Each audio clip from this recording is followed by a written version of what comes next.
10 seconds. That's the difference between a normal evening and a disaster no one ever forgets. 10 seconds is the time it takes two aircraft traveling at 500 miles an hour to move more than a mile closer to each other. It's the time it takes for a misunderstanding to become irreversible. Most of the time, you never notice it. You board a plane, you find your seat, you complain about the Wi-Fi, you land safely. What you don't see is the invisible system holding that safety together. Thousands of aircraft, millions of passengers, all moving through the same sky. And standing between order and catastrophe are people you will never meet: air traffic controllers. This is the story of what happens when everything compresses, when years of training collapse into a single decision, when 10 seconds become the most important 10 seconds in the world. This is the 10 seconds that matter. Act 1. The Ghost Plane. Boston Approach Control, 6:47 p.m. 18 aircraft on frequency. Sarah Chen has been on position for 43 minutes. Her scope glows green and amber, each blip a story, a schedule, a plane full of people who've never met her and never will. American 2347 descending through 8,000 feet for runway 27. JetBlue 1829 turning base leg.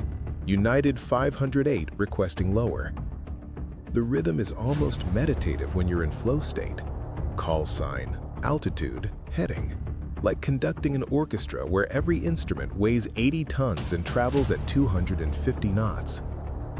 Sarah's been doing this for 11 years. She's worked thunderstorm pushes. She's worked the evening rush when Boston Logan stacks arrivals like cordwood. She's worked Christmas Eve and the 4th of July. She's never lost an airplane. American 2347, reduced to final approach speed, contact Tower 118.7. American 2347, Tower, good evening. The handoff is clean. One less aircraft to worry about. 17 to go.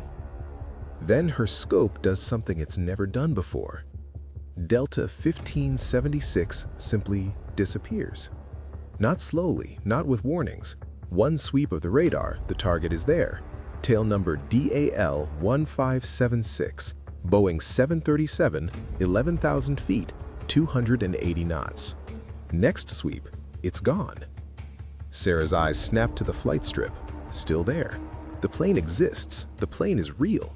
208 people somewhere in her airspace, now invisible to her primary display. Delta 1576, Boston approach, radar lost contact, squawk 4562, say altitude. 3 seconds, no response. Delta 1576, Boston approach, how do you read? Her hand is already reaching for the landline to the radar maintenance tech. Boston approach, Delta 1576, reading you 5x5, we're level at 11,000. The radio works, the plane is fine, but Sarah can't see them. Transponder failure. Not common, but not impossible. Somewhere in that 737, a black box the size of a briefcase has stopped telling the world where the aircraft is. In an era of GPS and redundant systems, one failure point and an aircraft becomes a ghost. But Sarah has traffic. Compass 7719, a regional jet climbing through 9,000, cleared to 12. The flight paths intersect in 90 seconds, and Sarah can only see one of them. Delta 1576, squawk ident. She's asking the plane to send a special pulse, trying to coax the transponder back to life. On the scope, nothing changes. The ghost remains invisible. 80 seconds. Sarah's supervisor Marcus appears at her shoulder. He's already been alerted by the system. He doesn't need to. They both understand what's happening. Compass 7719, turn left, heading 090, expedite your climb through 10,000. She's creating space, buying time, but the geometry is unforgiving. 60 seconds. Sarah knows where Delta 1576 should be, the position where it vanished, plus drift. She knows its speed, its heading. In her mind, she's drawing an invisible circle of probability. The plane is somewhere in that circle. But somewhere isn't good enough, not with compass 7719 climbing straight toward it. She could turn Delta 1576, but she can't see them to know if the turn is working. She could descend compass, but the geometry might make things worse. Marcus leans in. Your call, Sarah. 40 seconds. Her mind is running collision geometry like a calculator. Rate of closure, vertical separation, horizontal separation. She's visualizing the three-dimensional chessboard in her head because her screen shows her only half the pieces. Compass 7719, say your altitude. Compass 7719, passing 10,200. 30 seconds. Sarah makes the choice. Delta 1576, immediate turn left, heading 270, expedite. Boston, Delta 1576, turning left 270. She's turning them away from where she projects compass is climbing, but she's doing it blind. If Delta 1576 is actually east of where she thinks, she's turning them into the conflict, not away from it. 9 seconds pass. They're the longest 9 seconds of her career. Her eyes are locked on the scope, waiting for the transponder to flicker back to life, for some confirmation that the geometry in her head matches reality. 8 seconds. 7. 6. Boston, compass 7719, we've got a TCAS alert, traffic 12 o'clock, 2 miles. The traffic collision avoidance system, the aircraft's last line of defense, has seen what Sarah cannot. The planes are too close. 5 seconds. 4. Boston, compass 7719, roger, that traffic is Delta 1576. They're turning away from you. Continue your climb. 3. 2. On the radar scope, a blip reappears. Delta 1576, now heading 275, 11,000 feet. Just where Sarah calculated they would be. The distance between the aircraft, 1.8 miles. Minimum required separation, 3 miles. Sarah files the mandatory report. The incident will be reviewed. The transponder failure will be investigated. The 1.8 miles separation will be analyzed. But nobody died. Nobody even knew they were in danger except for 2 pilots, 2 controllers, and a computer system that did exactly what it was designed to do. Marcus brings Sarah coffee. Her hands are steady. They're always steady during. It's only after that they shake. 9 seconds, she says quietly. Marcus nods. 9 seconds. In the grand scheme of things, it's nothing. Act 2. The Rookie's Gamble. Jordan Martinez checks his strip rack for the 4th time in 6 minutes. It's a nervous habit left over from training. His instructor used to tell him, trust your strips, but trust your scope more. He's been certified for 53 days. 53 days of solo control. 53 days without major incidents. Denver Center, Sector 34. High-altitude airspace over the Colorado Plains. It's supposed to be easy. Big sky, long distances, plenty of room for error. Jordan handles 6 aircraft. It's a quiet Wednesday morning. Southwest 2891 cruising at 38,000. Frontier 608 climbing to 39,000. United 1247 level at 37,000. The spacing is textbook. Everyone is where they're supposed to be. Then Southwest 2891 breaks the silence. Denver Center, Southwest 2891 requesting immediate descent, medical emergency on board. Jordan's training kicks in before his anxiety does. Southwest 2891, roger, descend and maintain flight level 280, say nature of emergency. Southwest 2891 descending to 280, we have a passenger with chest pains requesting priority vectors to Denver International.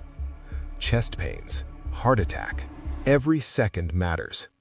Jordan's scope shows the descent path. Southwest 2891 will drop from 38,000 to 28,000, 10,000 feet of altitude given up as fast as the aircraft can safely manage. The problem reveals itself immediately. Frontier 608 is climbing through 32,000, destination flight level 390, directly in Southwest's descent path. By the book, Jordan has three options. Option 1, stop Southwest's descent at 33,000, above the traffic. But that keeps a medical emergency at high altitude longer. Every 1,000 feet lower means easier breathing for a heart attack victim. Option 2, stop Frontier's climb at 31,000, below the conflict. But Frontier has 50 minutes to Denver. Holding them low burns extra fuel, creates cascading delays. Option 3, turn one or both aircraft, but that adds miles, adds time. For Southwest, time is what they don't have. Jordan can hear his instructor's voice. When in doubt, create space. Vertical or lateral, just create space. But there's a fourth option, one that nobody teaches because it violates the fundamental principle of air traffic control. Never reduce separation below the minimum. The minimum required separation at this altitude, 5 miles horizontal or 1,000 feet vertical. Jordan does the math. Southwest is descending at approximately 2,000 feet per minute. Frontier is climbing at roughly 1,500 feet per minute. If he does nothing, they'll reach 33,000 feet simultaneously in 90 seconds, separated by 4.2 miles. Not enough. But if he times it perfectly, if Southwest descends just a fraction faster, if Frontier climbs just slightly slower, they could pass with Southwest at 33,500 feet and Frontier at 32,500. Exactly 1,000 feet of separation, the legal minimum, but only for 3 seconds. It's a threading of a needle, and if he miscalculates by even 5 seconds, 2 aircraft occupy the same space. Jordan's supervisor is in the break room. The next sector controller is handling arrivals. Jordan is alone with this decision. He looks at the clock, 10:47:23 a.m. He looks at the scope, Southwest descending through 36,000, Frontier climbing through 30,200. 7 seconds to decide. His training says, stop one aircraft, create guaranteed separation, follow procedure, be conservative. His instinct says, trust your math, thread the needle, get that medical emergency down. At 10:47:24, he picks up the mic. Southwest 2891, descend via the Yampa 2 arrival, maintain 280 knots or greater. He's asking them to descend faster, urgently, but not emergency steep. At 10:47:26, second transmission. Frontier 608, reduce rate of climb to 500 feet per minute. At 10:47:28, his supervisor, Linda, walks back into the control room. She sees Jordan's posture, the forward lean, the intensity, and moves to his scope. At 10:47:29, she sees what he's doing. Jordan, I've got it. At 10:47:30, Southwest is passing 34,800 feet, descending at 2,200 feet per minute. Frontier is passing 31,700 feet, climbing at 500 feet per minute exactly as instructed. Linda doesn't override him. She's watching the geometry, running her own calculations. At 10:47:35, the aircraft pass. Southwest 33,480 feet, descending. Frontier 32,450 feet, climbing. Separation 1,030 feet vertical, 4.4 miles horizontal. Legal, barely. Southwest 2891, continue descent, contact Denver approach on 124.3. Southwest 124.3, and thanks for the priority, Denver. Jordan's hands are shaking now. Linda puts a hand on his shoulder. Conference room, now. The review takes 20 minutes. Linda pulls the radar data, the voice recordings, the separation metrics. Jordan walks through his decision tree, explains the geometry, justifies the risk. Linda listens. When she's done, she's quiet for a long moment. You broke procedure. I maintained legal separation by 30 feet, but I maintained it. Linda sighs. The passenger on Southwest, they landed. Paramedics met them. The extra 2 minutes you saved getting them down, the doctor said it might have made the difference. Might have. Jordan doesn't feel relief. He feels exhausted. But if you'd been wrong, Linda continues, if your math had been off by 3 seconds, we'd be investigating a mid-air collision instead of celebrating a save. You gambled, Jordan. You gambled with 286 lives. I calculated. You gambled. She lets that sit between them. You did good work today. You also scared the hell out of me. The difference between a hero and a reckless controller is sometimes just 3 seconds and 30 feet. Don't forget that. Jordan won't. He knows he threaded the needle. He also knows the needle shouldn't have been threaded in the first place. 7 seconds to decide. 7 seconds that will define how he sees his job for the rest of his career. That night, Jordan lies awake, replaying the sequence. In his mind, he reruns it with different choices. He stops southwest at 33,000, he turns frontier. He sees the passenger dying because he added 2 extra minutes to their descent. He also sees the alternative timeline, the one where his math was wrong, where 2 planes merged into a single point in space. Every controller carries these ghosts, the decisions made and unmade, the disasters prevented and the ones barely avoided. Jordan realizes something. 10 seconds of decision can echo for a lifetime. Act 3. The Perfect Storm. Rebecca Beck Sullivan has 23 years behind the scope. She's worked Chicago O'Hare, Atlanta Center, and now New York TRACON, the most complex airspace in the world. Friday evening, 7:15 p.m. The LaGuardia JFK Newark corridor is a 3-dimensional highway of aluminum and ambition. 24 aircraft on her frequency, another 16 getting handed off in the next 3 minutes. Beck doesn't get rattled. She's worked 9/11. She's worked Hurricane Sandy. She's worked blizzards that shut down the entire eastern seaboard. Tonight is supposed to be routine. Heavy traffic, yes. A line of thunderstorms moving through, yes, but manageable. Always manageable. Her scope shows the storm cells, red and magenta blobs of intense weather marching west to east across her sector. She's been routing aircraft around them all evening, adding vectors, adjusting arrivals. JetBlue 778, turn left heading 180, vectors for weather, advise when able to accept direct Jake. JetBlue 778, left to 180. Then, at 7:17:34 p.m., her scope flickers. The flicker lasts half a second. 4 targets disappear and reappear. Beck's eyes narrow. Scope flash, anybody else see that? Her coordinator, Tom, nods. Confirmed. Tech Ops notified. It happens again. This time, 7 targets blink out for a full second. Partial radar failure, not a complete blackout. Those trigger immediate backup systems. This is worse, intermittent, unpredictable, like trying to conduct an orchestra when the lights keep cutting out. All aircraft on New York approach. If you experience any radio interruption, squawk 7600 and attempt contact on guard frequency. She's preparing them, letting them know something is wrong. At 7:18:12, 3 things happen simultaneously. 1. United 1543, a 777 with 312 people on board, declares a medical emergency. Passenger unresponsive, possible stroke. 2. American 2890 reports a hydraulic system failure. Not critical yet, but they need priority handling to JFK. 3. The radar scope flickers again. This time, 9 aircraft disappear for 2 full seconds. Beck doesn't have time to panic. She has 10 seconds to prioritize 3 crises while half blind. Beck's brain shifts into a mode she can't quite explain to people who don't do this job. It's not thinking exactly. It's pattern recognition at computational speed. It's muscle memory of the mind. Priority 1, United 1543, medical emergency.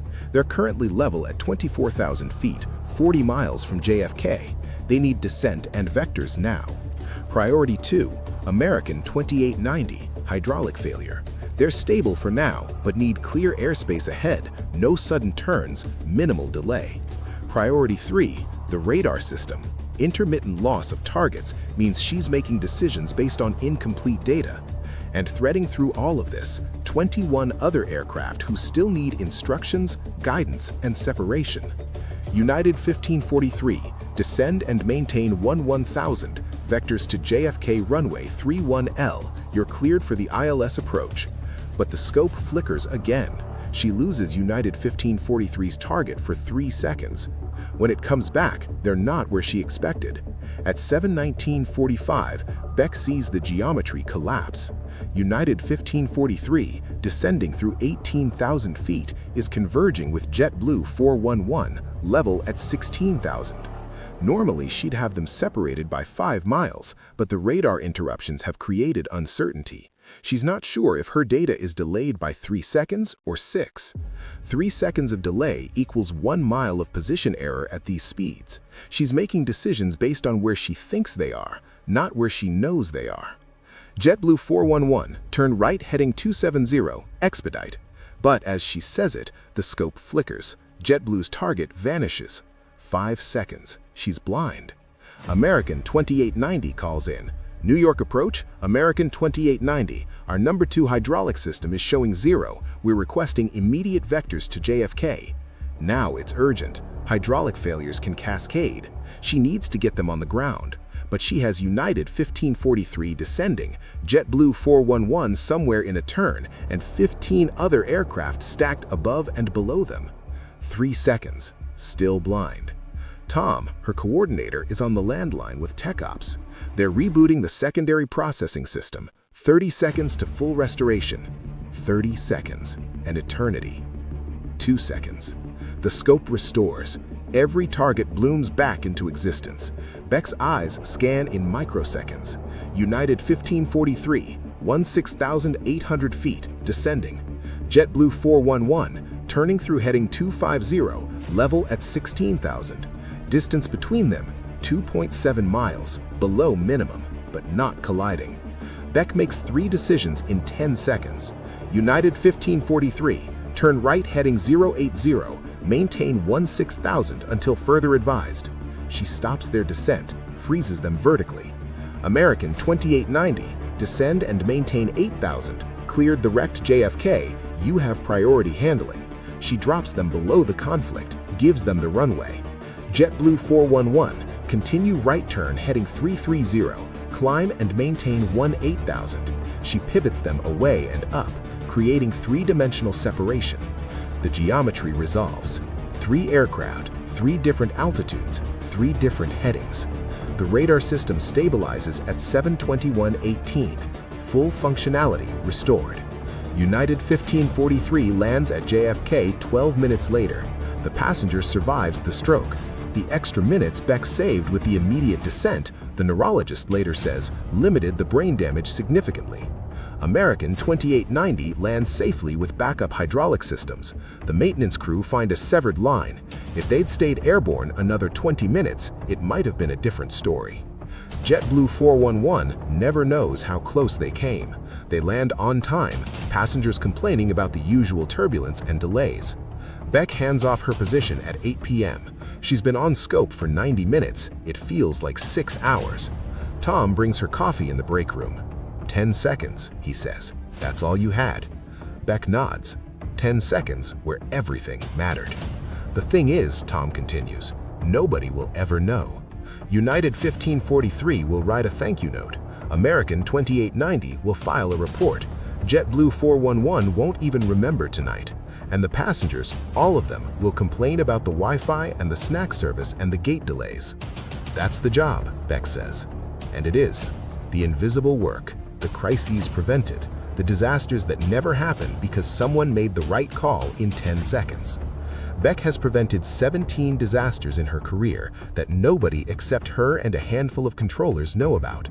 17 moments where the wrong decision would have led to investigations, funerals, headlines. But she made the right decisions in 10 seconds or less. That night, 847 aircraft landed safely in the New York airspace. 847 sets of passengers kissed their families, caught their connections, complained about delays. Not one of them knows about the 10 seconds that mattered. Every day, somewhere in the world, a controller faces their 10 seconds. The moment where everything compresses, where years of training, instinct, and judgment crystallize into a single decision. Most of the time, nobody knows it happened. The aircraft lands safely. The passengers disembark. The crisis exists only in the memory of the person who prevented it. But those 10 seconds matter. They matter more than almost any other 10 seconds in those passengers' lives. They just don't know it. This year, air traffic controllers around the world will guide 40 million flights. 40 million opportunities for something to go wrong. And in millions of those flights, for 10 seconds or less, something does. A conflict, a system failure, a medical emergency.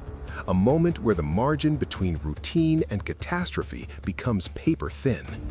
And standing in that margin, making the call, threading the needle, trusting their training and instinct, a controller you'll never meet, whose name you'll never know, who will never appear on your flight details or your ticket receipt. They'll save your life in 10 seconds, and you'll never know it happened. The next time you land safely, and you will land safely, spare a thought for the invisible guardians, the people who turn chaos into choreography, the people who hold disasters at bay with precision, training, and 10 seconds of perfect decision-making. Because in air traffic control, everything, absolutely everything, can come down to the 10 seconds that matter. And somewhere, right now, a controller is living through theirs.